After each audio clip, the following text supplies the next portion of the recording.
Yeah, 90 seconds in and Papa immediately changes his mind and starts a bit of Rogan pushback. I thought this clip was fucking hilarious because it just goes to show you, like, I think Rogan, as much as he's a, you know, has these asshole tendencies, I weirdly think he actually does enjoy more when his friends push back and challenge him a bit. I think he also likes sycophants. I think that's partly why Brendan's his friend, because Brendan glazes him and looks up to him like a mentor, like a big brother, like an idol.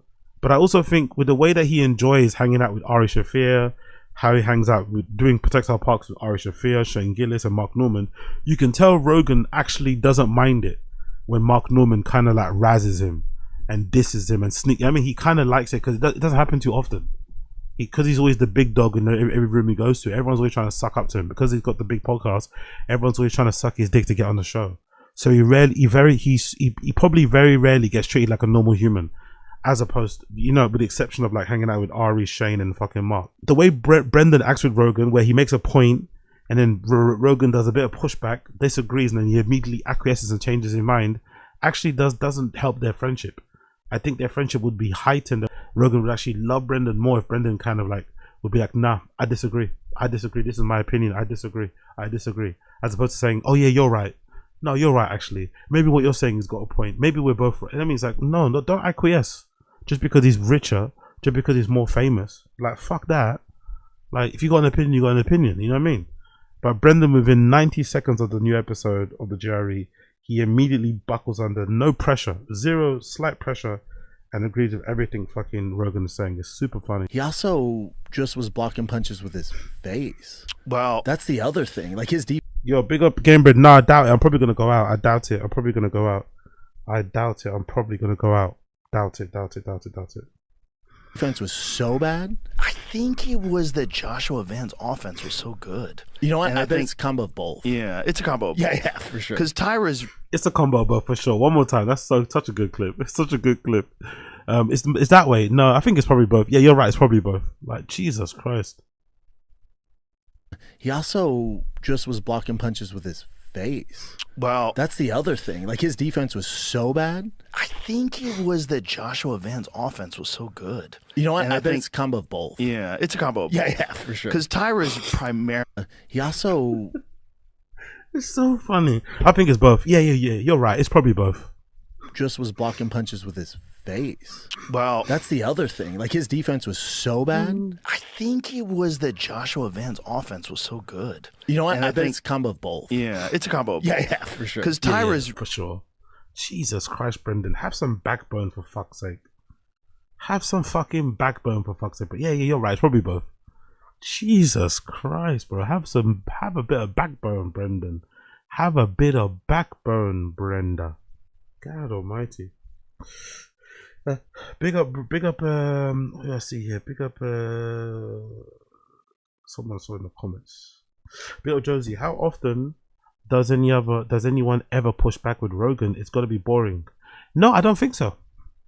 I think if you're wired the way that Rogan is, it's got to be pretty fun to have people sucking your dick. It's got to feel really gratifying.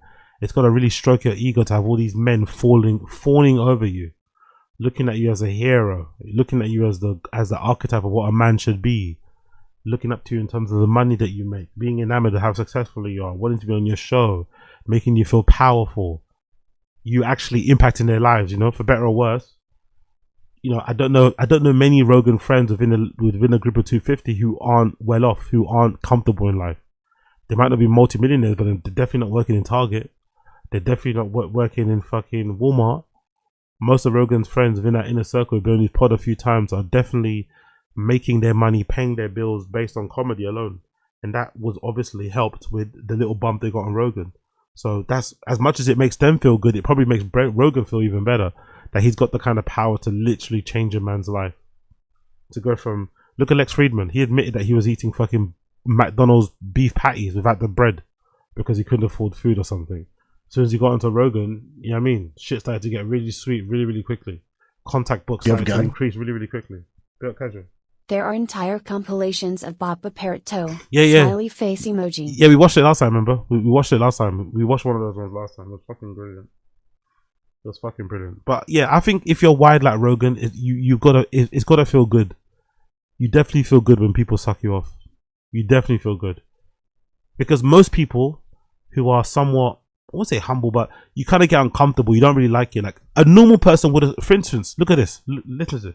Especially Josie. Listen to this. Listen to this. Listen to this. A normal person wouldn't have let Lex Friedman finish that song. They would have got cringed out. They would have got embarrassed. They would have felt awkward. Rogan, as much as it was cringe for Lex Friedman to sing that song, Rogan also sat there in silence and let him fucking sing it. Why? Because he liked it. He liked being adored and sung to, and sung to in that way. Like he's a fucking king or something. Do you know what I mean? He actually kind of enjoyed it. That's the really scary part. Most normal people would have stopped Lex Friedman from finishing that song. He let him go through the entire song.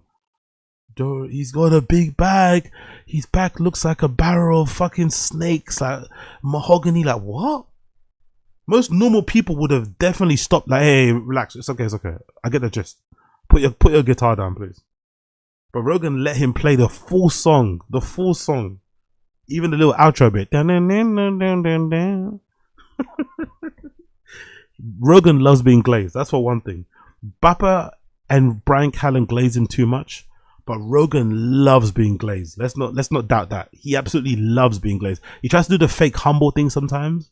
One thing I rate Rogan for, given how rich and famous he is, he's not as bad when it comes to the ego and the sense of self-worth like Bert Kreischer. But he's definitely still up there. You know, Bert Kreischer's like, oh my god, like Bert Kreischer would say things like, it makes me sad thinking about that I might die and I won't be around and people's lives won't be as fun because I'm not here. Do you know that kind of weird self-importance thing that Bert has? Rogan isn't that bad, but he's still up there. He's still fucking up there. He likes to be adored. He likes to be glazed. For sure he likes to be glazed. Let's remember. Big up Gamebreak. Some people might fight Lex over a zesty song like exactly Gamebreak. Most normal people would have fucking pulled that fucking guitar off him. Had a bit of a tug of war, like, you have to stop playing that fucking guitar. If you don't stop playing that guitar, get out of my fucking studio. It'd make you that angry. It'd make you that embarrassed, that cringed out, you know? But he sat there and just like let him fucking sing that shit. He sat there and enjoyed every part of that. So yeah, let's keep that in mind, okay? Let's keep that in mind. I'm on a...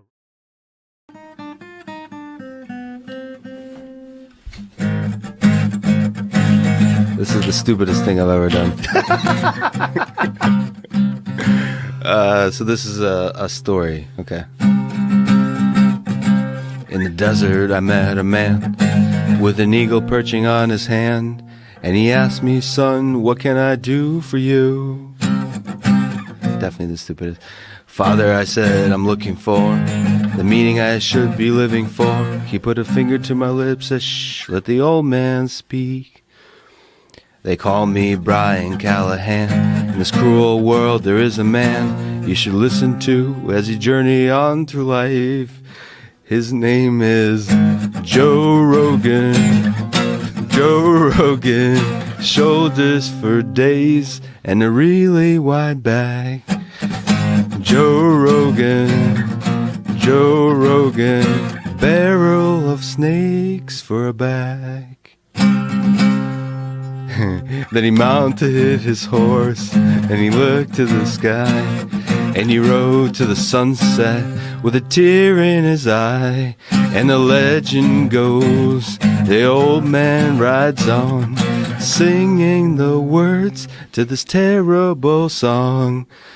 Joe Rogan, Joe Rogan, shoulders for days and a really wide back. I already regret this.